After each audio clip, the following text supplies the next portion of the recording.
आज मैं आप लोगों के सामने हम्पी का जो स्थापत्य कला है इसको लेके आया हूं और हम्पी के स्थापत्य कला में हम लोग देखेंगे कि किस प्रकार से यहाँ पे कैसे कैसी व्यवस्था थी। देखिए, आज मैंने पहला ही चैप्टर, ये जो चैप्टर था इसके फर्स्ट वीडियो ही मैंने क्या किया था, बता दिया था कि इसका परिचय दे दिया था, हम्पी की खोज कैसे हुई, किन किन लोगों ने इसका साथ दिया, सारा का सारा हम लोग देख चुके थे। एक थ्योरी भी देख चुके थे और ऑब्जेक्टिव भी हम लोग देख चुके हैं। अगर आप लोग कोई भी इस चैनल में अगर नए हैं तो आप क्या करें, सब्सक्राइब और बेल आइकन दोनों को भी प्रेस कर दें ताकि आपको जो है समय समय पर नोटिफिकेशन मिलता रहे। तो चलिए, आज जो है मैं आप लोगों के सामने फिर विजयनगर, जिसको हम लोग हम्पी के नाम से भी जानते हैं, हम्पी का स्थापत्य कला देखेंगे कि आगे आगे इसमें किस प्रकार से कैसे कैसे व्यवस्था की गई। तो हम्पी जो है, एक जो है विजयनगर जिसको हम लोग कहते हैं, इसका नाम कैसे हम्पी पड़ा वो मैं क्या किया हूँ कि पिछला वीडियो में मैंने इसको कवर करा दिया हूँ। तो आज जो हम लोग देखेंगे कि विजयनगर में कौन कौन सी व्यवस्थाएं थी। देखिए, क्या होता था कि बहुत सारे जैसे जैसे यहाँ पे सम्राट आए, जिस जिस क्षेत्र से आए, उन्होंने अपना अलग अलग नाम भी दिया था। जैसे मैं आपको बता देना चाहता हूँ, किसी ने यहाँ आके अपने आप को सुल्तान के रूप में यहाँ पे अपनी पहचान बनाई, कोई अपने आप को बादशाह कहते थे, कोई राजा कहते थे। तो हम्पी यानी कि विजयनगर में, जो कि दक्षिण भारत में स्थित थी ये, तो यहाँ पे क्या क्या हुआ था इसके बारे में हम लोग देखते हैं। तो चलिए हम लोग वीडियो स्टार्ट करते हैं। स्टार्ट करने के में देखते हैं क्या क्या। देखिए, सबसे पहले मैं बता देता हूँ कि यहाँ पे हम्पी का जो स्थापत्य कला है इसमें न्यायंगर व्यवस्था, न्यायंगर और अयंगर दोनों व्यवस्था थी। तो न्यायंगर व्यवस्था के तहत कौन कौन सी कार्य होता था और अयंगर व्यवस्था के तहत कौन कौन सा कार्य होता था, इसको हम लोग देखने का प्रयास करेंगे। तो देखते हैं, कहता है क्या, न्यायंगर व्यवस्था जो थी ये एक प्रकार की जागीरदारी व्यवस्था थी, जागीरदारी व्यवस्था थी। जागीरदारी जो कि पहले हम लोग देखते थे जागीर कहलाती थी। जागीर व्यवस्था ही को ही न्यायंगर व्यवस्था कहा गया था। और यहाँ पे देखिए, ये भू सामंत और सैनिक सामंत, ये जो दोनों थे, दोनों को यहाँ पे नायक कहा जाता था। इसके पहले जो है कहीं कहीं यहाँ पे भू सामंत के नाम से ही उल्लेख किया गया है, कहीं कहीं सैनिक सामंत के नाम से उल्लेख किया गया है। लेकिन अगर हम लोग दक्षिण भारत में जाते हैं तो दक्षिण भारत में जो है ये नायक के नाम से जाना जाता था। और देखिए, राजा को यहाँ पे राय के नाम से जानते, मतलब राजा को यहाँ पे राय कहा जाता था। और ये जो राय होते थे, ये राय क्या करते थे कि अपने सैनिकों को, अपना जो सैनिक होता था, सैनिक अधिकारी होते थे, ये लोग जो विशेष काम करते थे, यानी कि सेवा जो प्रदान करते थे, खास करके अच्छा सेवा प्रदान करने वाले को ये लोग कुछ गिफ्ट करते थे, यानी कि उपहार देते थे राजा, जो कि राय के नाम से जाना जाता था। अब ये जो गिफ्ट क्या करते थे, तो राजा वैसे लोगों को, वैसे अधिकारियों को क्या करते थे, भूमि प्रदान करते थे। और भूमि प्रदान करने के बाद बोलते थे कि ठीक है, आज से आपने जो मेरे लिए अच्छा काम किया है, चाहे वो युद्ध के क्षेत्र में हो या राजपाट को सुदृढ़ करने के दृष्टि से किया गया हो, तो जितनी भी चीज़ें आपने किए हैं इसके लिए मैं खुश होकर आपको क्या कर रहा हूँ, भूमि प्रदान कर रहा हूँ। और जिसको भूमि प्रदान किया जाता था तो उस समय विजयनगर में क्या कहा जाता था, अमड़म कहा जाता था। अमड़म के नाम से जाना जाता था ऐसे भूमि को, वालों को।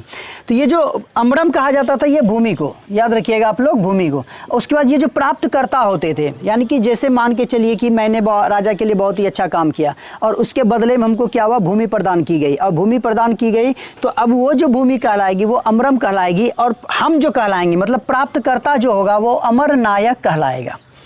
अब हम क्या कहला जाएंगे, अमर नायक कहलाएंगे। और अमर नायक जैसे ही हम कहला जाते हैं तो अब हमको अधिकार हो जाता है कि जो भी हमको भूमि मिली हुई है राजा की तरफ से, उस भूमि पे हम अपने किसानों को उस पर क्या कर सकते हैं, काम करवा सकते हैं। काम कराने के बाद उससे कर वसूल कर सकते हैं।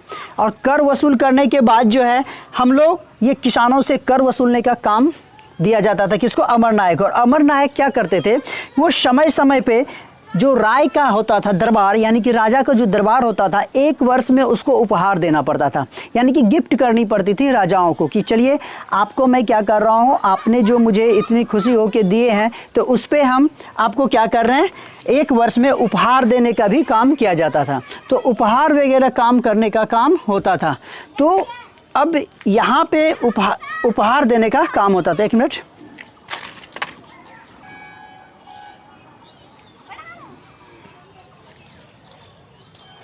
तो यहाँ पे क्या होता था, अमर नायक यहाँ पे एक वर्ष में एक बार जो होता था, अमर नायक को क्या करना पड़ता था, गिफ्ट उपहार देना पड़ता था। किसको?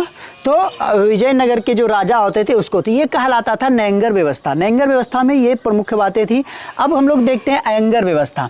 ये जो हमारा अयंगर व्यवस्था है, अयंगर व्यवस्था किसको कहते हैं? देखिए बहुत सारा जो अभी भी जैसे हम लोग देखते हैं करंट में, वर्तमान में क्या होता है, क्या एक देश है, देश यानी कि जैसे मान के चलिए भारत देश है, भारत देश राज्य में विभक्त है, राज्य जो है किस में विभक्त हुआ है, जिला में विभक्त है, जिला प्रखंड में विभक्त हुआ है। तो ये यहाँ पे भी हम लोग देखते हैं वही स्थिति थी। यहाँ पे जो राज्य होता था, यानी कि विजयनगर का जितने भी राज्य थे, जितने भी उसकी इकाई थी, वो क्या था, प्रांत में ये विभक्त था। और प्रांत जो थे वो मंडल में विभक्त थे, और मंडल जो थे वो जिला में विभक्त थे, और जिला जो थे वो नाडु में विभक्त थे। तो इस प्रकार से देखते हैं ये जो जिला था, अभी हम लोग जिसको जिला बोलते हैं, उस समय वल नाडु कहा जाता था। और नाडु क्या होता था कि नाडु कहा जाता था गांव की एक बड़ी जो इकाई होती थी, गांव का एक बड़ा सा जो इकाई होता था उसको क्या कहा जाता था, नाडु कहा जाता है। जैसे अभी की तुलना में लिया जाए, गांव की एक बड़ी जो इकाई होती थी हम लोग अभी पंचायत कहते हैं, और पंचायत के समूहों को फिर हम लोग प्रखंड के रूप में जाना जाता है। तो ये जो टुकड़ा टुकड़ा बटा गया था, और हर एक जगह क्या होता था, अधिकारी को भी नियुक्त कर दिया जाता था ताकि शासन व्यवस्था सुदृढ़ व्यवस्था से चल सके। तो अब देखते हैं आगे कि देखिए अयंगर व्यवस्था के तहत क्या क्या कहा गया है। तो अयंगर व्यवस्था में कहा गया है कि आखिर ये अयंगर व्यवस्था कहते किसको हैं। तो देखिए इसके तहत क्या किया गया था राजाओं के द्वारा। यहाँ पे 12 व्यक्ति, देखिए यहाँ मैंने लिख दिया हूँ कि 12 व्यक्ति मिलकर शासन करते थे, जिसे अयंगर व्यवस्था कहा जाता था। यानी कि अयंगर व्यवस्था में 12 व्यक्तियों के एक समूह होता था। यही समूह मिलकर क्या करते थे, विजयनगर में साम्राज्य को सुचारू रूप से चलाने का काम करते थे, और समय समय पे राजाओं को भी जाके ये क्या करते थे, उसके बारे में जानकारी देते थे। तो अब देखिए ये जो अयंगर व्यवस्था था, अयंगर एक प्रकार का पहले भी अधिकतर देखा गया है कि यहाँ पे अनुवांशिक पद हुए होता था। मतलब कि अनुवांशिक पद का मतलब है कि अगर हम इस पद पे हैं तो मेरा बेटा बनेगा, बेटा है तो फिर इस प्रकार से ये अनुवांशिक होता था। यानी कि हर एक जो अयंगर का व्यक्ति होता था, पदाधिकारी होता था, उसी का बेटा क्या होगा, इस पद पे आसीन होगा। तो यहाँ पे वेतन के बदले में कर मुक्त भूमि दी जाती थी। यानी कि जो अयंगर में शामिल होते थे उसको क्या किया जाता था, वेतन के बदले क्या जाता था, कर मुक्त भूमि, मतलब वैसी भूमि दी जाती थी जिससे सरकार यानी कि राजा जो है आपसे किसी भी प्रकार का कर नहीं लेगी। तो आखिर वाजिब सी बात है, अगर हम किसी का काम करेंगे तो उसका काम करने के लिए हमको तो कुछ मिलना चाहिए, लेकिन इसी के लिए एवज में दिया था कि आपको कर नहीं देनी पड़ेगी। इसके बाद आगे देखते हैं कि राजनीतिक संगठन का प्रमुख, अयंगर व्यवस्था में जो राजनीतिक संगठन का प्रमुख कार्य होता है, प्रमुख जिम्मेदारी होती थी, वो अमर नायकों के द्वारा होता है। अमर नायक एक सैनिक अधिकारी होते थे, और ये सैनिक अधिकारी का क्या करना पड़ता था, देखरेख करने की जिम्मेदारी इन्हीं के पास होती थी। और देखिए इनका प्रमुख काम होता था, मंदिरों को उपहार भी देने का काम करते थे अमर नायक। उसके बाद ये लोग तालाब का निर्माण, नहरों का निर्माण, ये सब देखरेख करने का काम अमर नायकों का होता था। या फिर कहता है कि यहाँ पे मैं लिख दिया हूँ कि बंजर भूमि को उपजाऊ बनाने का भी काम करता था कौन, अमर नायक। मतलब इसका मीन्स हम लोग कह सकते हैं कि अमर नायक जो है विजयनगर में राजाओं के अंडर में रह के एक महत्वपूर्ण भूमिका निभाते थे अमर नायक। देखिए यहाँ पे अमर नायक हो गया, अयंगर हो गया, नयंगर व्यवस्था हो गया, सारा का सारा जो है ना एक प्रशासन की इकाई होती थी, और इसी प्रशासन की इकाई से जो है राजा सुचारू रूप से अपना प्रशासन वगैरह चलाने का काम करते थे। तो अयंगर व्यवस्था में इस प्रकार से हम लोगों को देखा कि अयंगर व्यवस्था क्या होती है, और अयंगर व्यवस्था और नयंगर व्यवस्था। अब नेक्स्ट देखते हैं हम लोग सिंचाई।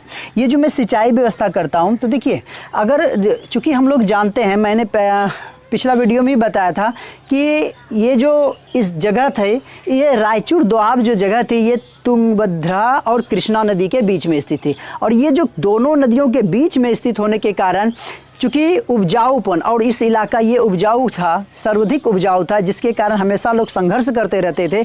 नदी के किनारे ऑटोमेटिक है कि जो भी रहेगी वो उपजाऊ ही भूमि कहलाएगी। तो यहाँ पे सिंचाई व्यवस्था की बात की जाए तो राजा क्या करते थे, उसी सिंचाई व्यवस्था उन्नत किस्म के करते थे, और उन्नत किस्म होने के कारण जो है यहाँ पे फसल भी ज़्यादा उपजाई जाती। कहता है कि विजयनगर जो थे चारों ओर से जो था ग्रेनाइट से घिरा हुआ था, ग्रेनाइट के चट्टान से ये घिरी हुई थी। और ये जो चट्टान से घिरी हुई के कारण जो है इससे कई जलधाराएं भी निकली हुई थी। और ये जो चट्टानें हुई थी ये कई जलधाराएं इससे निकली हुई थी और ये फूट कर तुंगभद्रा नदी में मिलती थी। और जलधाराएं जो थी वो फूट फूट के कहाँ जाती थी, एक तुंगभद्रा नदी थी वहाँ पे जाके मिल जाती थी। अब देखिए इसी धाराओं को अब राजा क्या किया, इन्हीं धाराओं को बांध करके एक हौज बनाया गया। हौज आप लोग जानते होंगे जिसको हौज जो होता है एक बहुत सा तालाब के आकार का होता है, उसमें सारा का सारा पानी आता है। उस पानी से फिर हम लोग क्या कर सकते हैं, अन्य प्रकार के फसलों को में सिंचाई में उसका उपयोग कर सकते हैं। तो इसी प्रकार से एक प्रमुख हौज का नाम बताया गया है जिसका नाम है कमलपुरम जलाशय। ये देखिए ये जो मैं लिख रहा हूँ यहाँ पे लिखा हुआ है कमलपुरम जलाशय। ये कमलपुरम जलाशय एक ऐसा जलाशय था जिससे फसलों की सिंचाई करने में इसमें सुविधा होती थी। तो यहाँ पे हम लोग देखते हैं ये भी उत्तम किस्म की थी और इसके अलावा भी बहुत सारे यहाँ पे हौद आपको मिल जाएगा जिससे क्या होती थी, सिंचाई व्यवस्था उन्नत किस्म की पाई गई है। तो अब देखिए यहाँ से खेतों की सिंचाई के लिए क्या होता था, नहर भी निकाला जाता था और नहर के माध्यम से सिंचाई की जाती थी। एक पेइस नाम के विदेशी यात्री थे, पेइस ने भी इसके बारे में विस्तृत वर्णन किया है। उस वर्णन में इन्होंने कहा है कि राजा जो होते थे, खास करके राजा कृष्णदेव राय, मैं यहाँ पे देखिए अगर विजयनगर को काफ़ी उन्नत अवस्था में लाया था तो वे थे कौन, कृष्णदेव राय, जो कि महानतम शासक भी कहलाए हैं। तो ये इन्होंने एक प्रकार के अच्छे काम किए थे, किसके लिए, विजयनगर साम्राज्य के लिए। तो राजा ने एक जलाशय का निर्माण कराया था, 2 पहाड़ियों के मुहाने पर का जल इसमें एकत्रित होता था। याद देखिए यहाँ पे जल एकत्रित करना बहुत जरूरी होता है सिंचाई व्यवस्था के लिए। उसके बाद जाके यहाँ पे काफ़ी जो है खूबसूरती से इस जल को रखा जाता था, देखने में सुंदर लगती थी और उसके बाद उसका इस्तेमाल होता था सिंचाई के रूप में, यानी कि हम लोग सिंचाई भी यहाँ पे कर सकते थे। उसके बाद देखिए नेक्स्ट मैं व्यापार के बारे में थोड़ा सा बता देना चाहता हूँ कि यहाँ का व्यापारिक स्थिति कैसी थी। तो व्यापारिक स्थिति भी हम लोग देख लेते हैं, थोड़ी सी है, संक्षिप्त में जानकारी दे रहा हूँ क्योंकि 12th में जो है जितने भी हमारे पास टॉपिक है उसको संक्षिप्त रूप में जानना बहुत ज़रूरी है, संक्षिप्त जानकारी लेना बहुत ज़रूरी है, तब जाके हमको क्या होगा, डिटेल में अगर करनी है तो वो हमारा BA में कोर्स होगा। लेकिन यहाँ पे आपके सिलेबस के अनुसार में बताया जा रहा है कि किस प्रकार से यहाँ पे क्या क्या होता था। तो हम लोग देखते हैं कि यहाँ का व्यापार कैसा था। तो कहता है कि व्यापार के लिए मैं थोड़ा समय मिटाता हूँ, उसके बाद में व्यापार देखते हैं हम लोग कैसे होता था।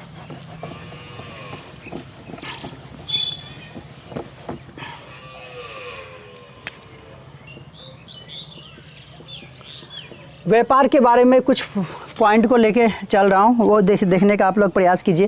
कहता है कि अरब सागर में, अरब के बारे में बताता हूँ कि यहाँ पे अरब एवं मध्य एशिया में घोड़ों का अत्यधिक आयात किया जाता था। अरब एवं मध्य एशिया से, यहाँ मैं लिख रहा हूँ अरब एवं मध्य एशिया से क्या होता था, घोड़ा का आयात किया जाता था। देखिए आयात निर्यात तो व्यापार में होना बहुत ज़रूरी होता है, इसलिए देखते हैं कि यहाँ पे किस प्रकार से होता था। तो आरंभिक चरण में हम लोग देखते हैं कि व्यापार पर अरब व्यापारियों का अधिकार अधिक से अधिक था। व्यापारियों के जो स्थानीय समूह थे उसको हम लोग कुदुरई, चट्टी अथवा घोड़े के व्यापारी कहा जाता था। देखिए कुदुरई ये जो होते थे ये स्थानीय व्यापार का नाम था। देखिए वहाँ पे जो है ना दक्षिण भारत का नाम जो है इसी प्रकार का रखा गया था। अभी भी हम लोग देखते हैं कि दक्षिण भारत में नाम अजीबोगरीब रहता है, यही था। चट्टी अथवा घोड़े के व्यापारी भी कहा जाता था। तो चट्टी स्थानीय व्यापार को ये सब देखते हैं कि कहा जाता है। स्थानीय व्यापार को चट्टी, कुदरई वगैरह के नाम से जाना जाता है। तो यहाँ पे अगर हम लोग देखते हैं कि विजयनगर में क्या क्या चीज़ का होता था, तो यहाँ पे हम लोग मुख्यतः कहाँ से होता था व्यापार। तो यहाँ पे मसाला, वस्त्र, रत्न के लिए यह ज़्यादा से ज़्यादा फेमस था। मसाला, वस्त्र एवं रत्न, मसाला,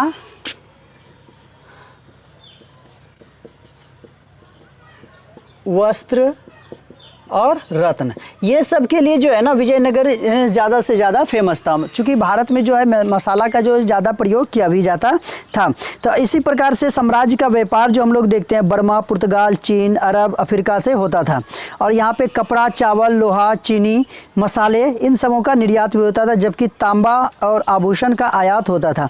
तो हम लोग देख रहे हैं यहाँ पे कि कितने जो है इस प्रकार से व्यापारिक काम यहाँ पे होता था। यानी कि व्यापार भी कहा जाए तो विजयनगर के से अच्छा संपर्क में था, व्यापार भी। तो व्यापार वाणिज्य भी यहाँ काफ़ी फला फूला था। आज मैं यहीं तक रखता हूँ, नेक्स्ट डे मैं नेक्स्ट वीडियो लाऊंगा। आप लोगों को अगर ये वीडियो पसंद आया हो तो आप क्या करें, जल्द से जल्द अपने दोस्तों में शेयर करें और साथ ही आप कमेंट करें, लाइक करें। चलिए, धन्यवाद।